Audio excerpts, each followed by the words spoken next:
बंदी छोड़ सतगुरु रामपाल जी परमेश्वर जी की जय हो।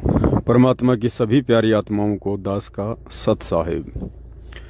भाई और बहनों, आज उत्तर प्रदेश के मेरठ से हमारी एक सत्सेविका बहन है।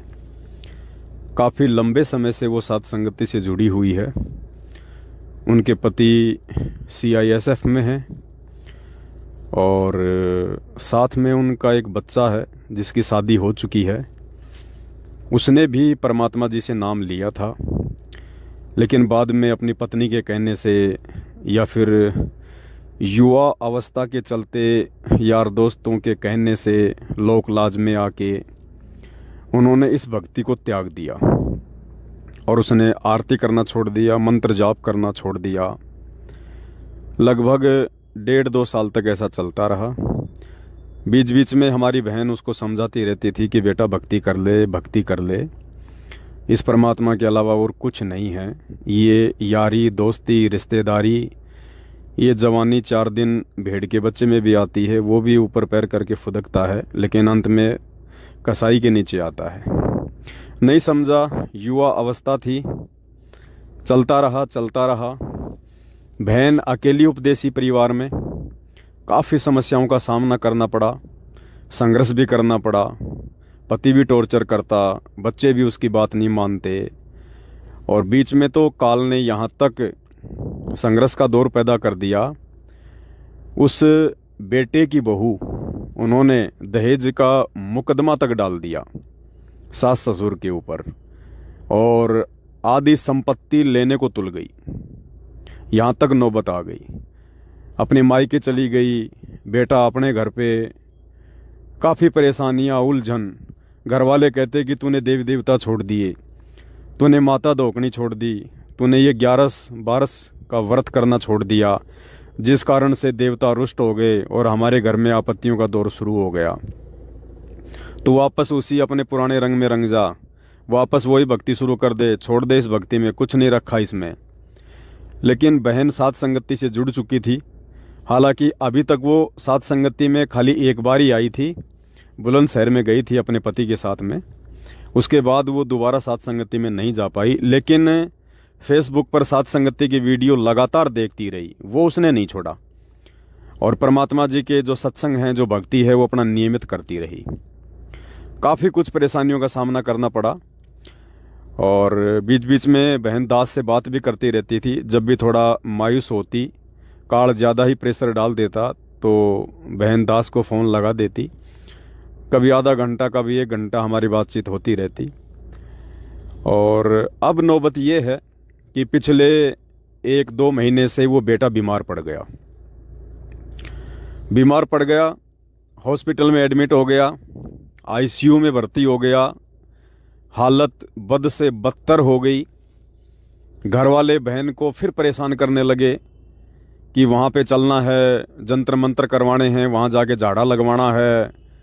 तो बहन दास से बात करती रही। दास ने कहा कि बहन परमात्मा से प्रार्थना करती रहो, मालिक से विनती करती रहो, ये परीक्षा का समय है और हर भगत की किसी न किसी प्रकार से उसकी दृढ़ता की परीक्षा लेगा। बहुत ज़्यादा परेशान किया, यहाँ तक कह दिया घर वालों ने कि तू तो चाहती नहीं कि हमारा बेटा मरने से बचे, तू चाहती नहीं।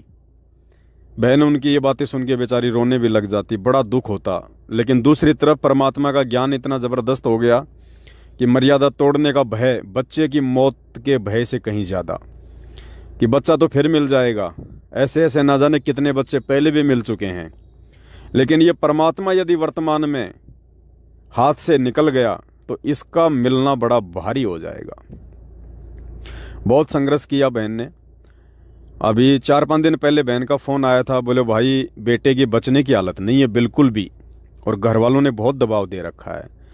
तो दास ने गुरुदेव के आशीर्वाद से बहन को यही कहा कि बहन ये परीक्षा का समय है, और इस समय यदि तुम टूट गई, यदि आपने कोई भी मर्यादा खंडित कर दी, तो आपको डबल नुकसान उठाना पड़ेगा। आपकी मर्यादा टूटेगी, आप उस काल के जाल में फंसोगी, परमात्मा के आशीर्वाद से वंचित हो जाओगी, और उधर आपका बेटा भी नहीं बचेगा, गारंटेड बात है, क्योंकि आपकी बेटे की सांसें शेष नहीं हैं। क्योंकि परमात्मा धरती पर जब आता है तो उन्हीं आत्माओं को अपनी शरण में लेता है जिन आत्माओं का भक्ति धन ज़्यादा होता है और जिन आत्माओं पे काल की पैनी नज़र होती है। काल उनको समय से पहले मारना चाहता है, उनको मानव शरीर छुड़वाना चाहता है। तो दास ने कहा कि बहन आप इस भक्ति से जाओगी और बेटा जिंदगी से जाएगा। डेफिनेटली है, इसमें कोई दो राय नहीं है। आप मर्यादा मत तोड़ना, चाहे कुछ भी हो, कुछ भी कहें आपको, सहन कर लो। परमात्मा सहन कर रहा 28 वर्षों से, संघर्ष करके दिखाया गुरुदेव भगवान ने, आज भी कर रहे हैं। तो हमने तो अपने गुरुदेव की कॉपी करनी है, हमने उनके पद चिन्हों पे चलना है। बहन के अंदर दृढ़ता बनी रही और बच्चे की हालत में कोई सुधार नहीं हुआ। अब सुबह बहन का फ़ोन आया तो बहन थोड़ी सी खुशी खुशी सी नज़र आ रही थी। दास ने तो, असल बताऊं तो दास ने तो ये सोचा कि भाई हो सकता है बेटा मर गया उनका, लेकिन बहन का फ़ोन आया, चेहरे पे थोड़ी खुशी थी, आवाज़ में थोड़ा दम था। तो दास ने कहा कि बताओ बहन क्या हुआ। बोले भाई बेटा आपसे बात करना चाहता है, बार बार कह रहा कि भगत जी से बात करा दो, भगत जी से बात करा दो। मैंने कहा बात तो करवा दो, बात करवाने में क्या दिक्कत है, क्या हुआ। बोला वो तो कल से ऐसे मतलब बांध रहा है। बांधने का मतलब होता है जैसे मतलब नींद में जो बड़बड़ाता है ना। बोला बेटा कल से ऐसे मतलब बड़बड़ा रहा है और कह रहा है कि मम्मी मैं तो भक्ति करूँगा, मैंने तो भक्ति छोड़ के बहुत बड़ी गलती कर दी, मेरे को भक्ति छोड़नी नहीं चाहिए थी, ये मेरे को भक्ति करनी है वापस।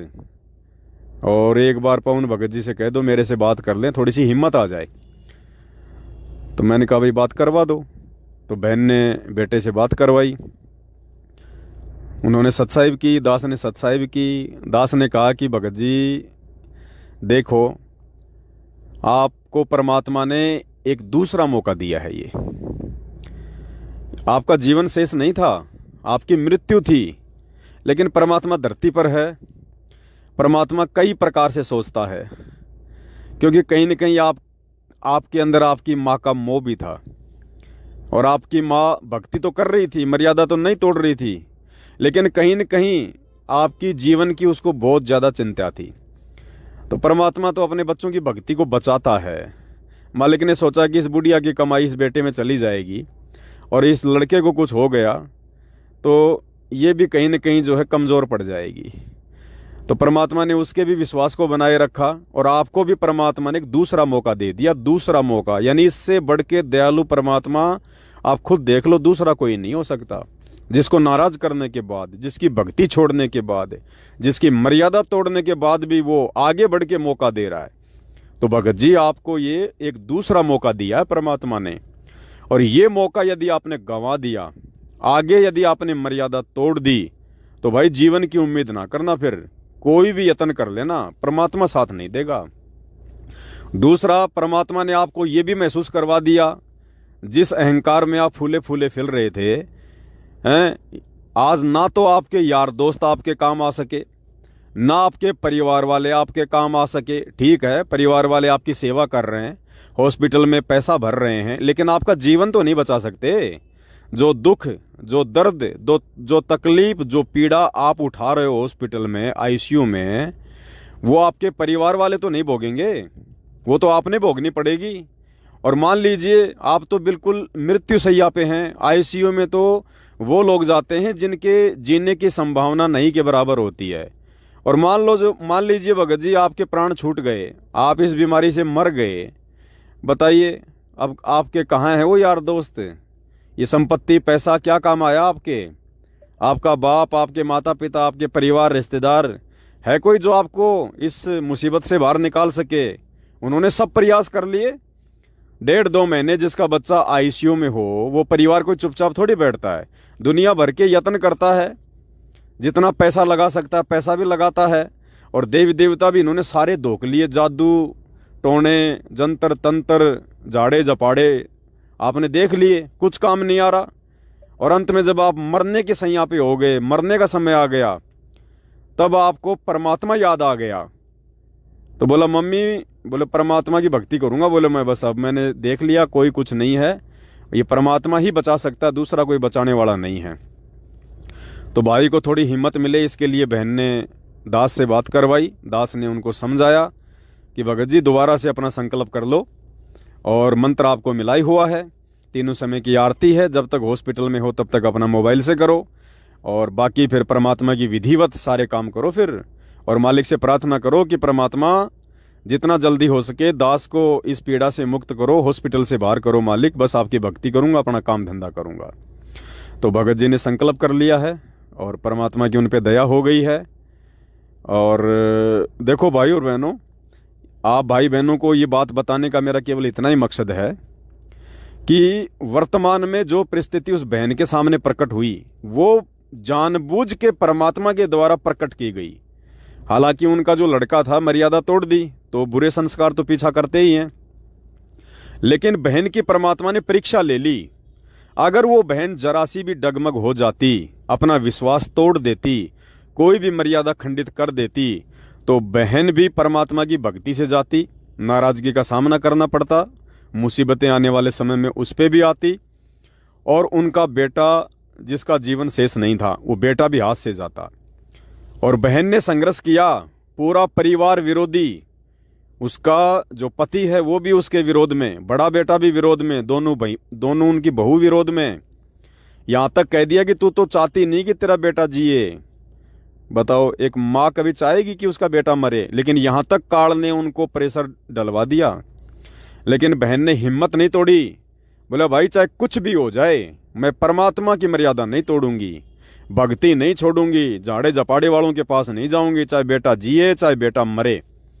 अब बहन ने इतनी दृढ़ता दिखाई तो देखो आज बहन की भक्ति भी सकुशल, परमात्मा भी प्रसन्न, और बेटे को भी जीवन दान दे दिया, और बेटे को परमात्मा ने आभास करवा दिया, महसूस करवा दिया, और उसको भक्ति पे लगा दिया। तो सत्सेवक भाई बहनों, ये परीक्षा भी परमात्मा उन्हीं सुयोग्य आत्माओं की लेता है जो आत्माएं परीक्षा देने के लायक होती हैं, जो आत्माएं परमात्मा की विशेष होती हैं, परीक्षा भी परमात्मा उन्हीं की लेता है। तो आप और हमारे सामने भी ये परिस्थितियां प्रकट होंगी, हो भी रही हैं, आने वाले समय भी होंगी, लेकिन उन परिस्थितियों में हमने इस बहन की तरह, दीवार की तरह अडिग रहना है, अडिग। उसके बाद में काल को झुकना पड़ेगा, झुकना पड़ेगा। आज यदि बहन मर्यादा तोड़ देती बेटे के चक्कर में, तो पूरा का पूरा परिवार बर्बाद होना था, परिवार। तो भाई और बहनों, हिम्मत रखना, ये समय कुछ ऐसा ही चल रहा है, और इस समय चारों तरफ से यदि काल प्रेशर बनाएगा तो केवल सात संगतियों पे बनाएगा, सत्सेवक भाई बहनों पे बनाएगा, क्योंकि जो मर्यादा में चलेगा काल उन्हीं से भयभीत रहता है, उन आत्माओं से। जो आत्माएं सतगुरु की शरण में आने के बाद में मर्यादाओं में रह के भक्ति करती है, काल उन आत्माओं से भयभीत हो जाता है, डरता है वो उन आत्माओं से, इसलिए वो छलबल करता है, साम दाम दंड भेद की नीति अपनाता है, अपनों के माध्यम से ही, अपनों के अंदर ही प्रेरणा करके प्रकट होकर उस भगत को भक्ति और भगवान से दूर करने का प्रयास करता है।